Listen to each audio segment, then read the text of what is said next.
Welcome to the Woman Angler and Adventurer podcast, inspiring real women with a passion for fishing and the outdoors to go get their adventure on. Now, here's your host, Angie Scott and Barb Carey. Warning, this 5-Minute Friday episode is also a video episode. If you want to experience the ultimate effect, watch on Waypoint TV or on our YouTube, Instagram, Facebook, or on thewomanangler.com.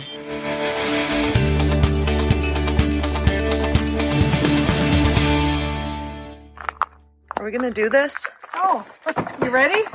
Ready. Welcome to another 5-Minute Friday, and I'm Barb Carey, and we just got done with the Woman Ice Angler project, and I had my ATV out running around on the ice, and there were so many questions about it, geez, what do you look for in an ATV? So I want to just explain a little bit about using an ATV for ice fishing transportation.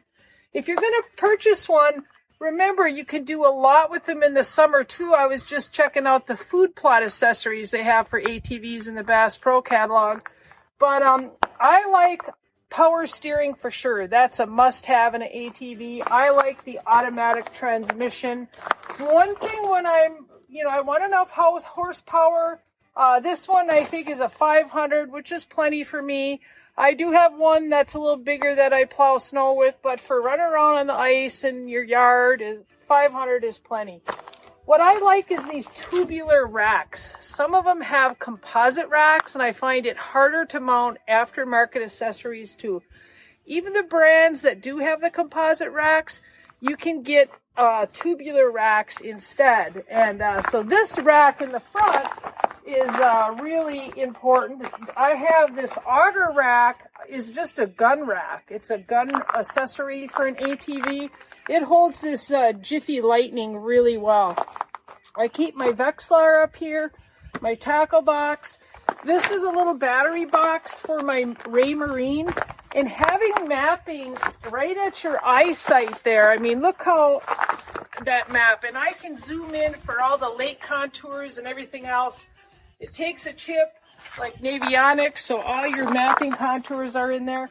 That way you're not having to hold your phone and, wait until, your hand gets cold and it warms up.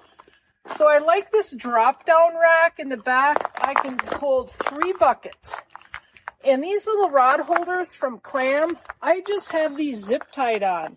I actually take these off and zip tie them to a crate, use them in the shack. I have several of them because they're just so handy to keep the rods. I've never had a rod fall out of them. Some of these other accessories, these are just things that I made up to hold stuff like scoops and shovel.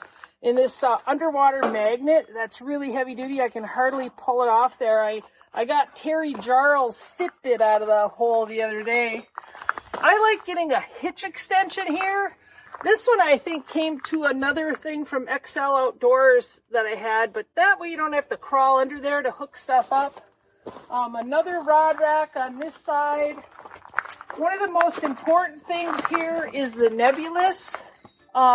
If I would go down, I can pull that yellow handle, and it's going to keep the ATV from sinking to the bottom, and 3 people can stay in the raft. So you can even unhook this if there's a on-the-water emergency somewhere else and then run over to help assist somebody.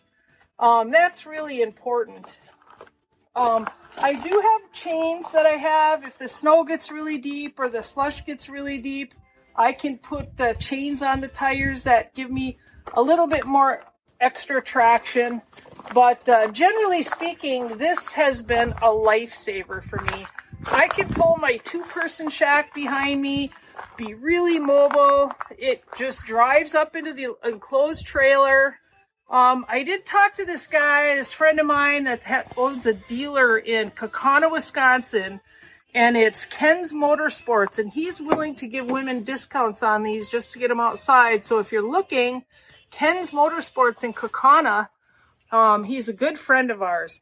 And speaking of good friends of ours, if you're in Ohio, Columbus, Ohio, booth 536, Columbus Fishing Expo. I'm reading this because I couldn't remember booth 536 for more than 5 minutes. I forgot.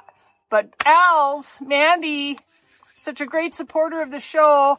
We've been catching a lot of fish on those baits, so check them out in Columbus, Ohio at the fishing show. And again, thank you for listening to 5 Minute Friday.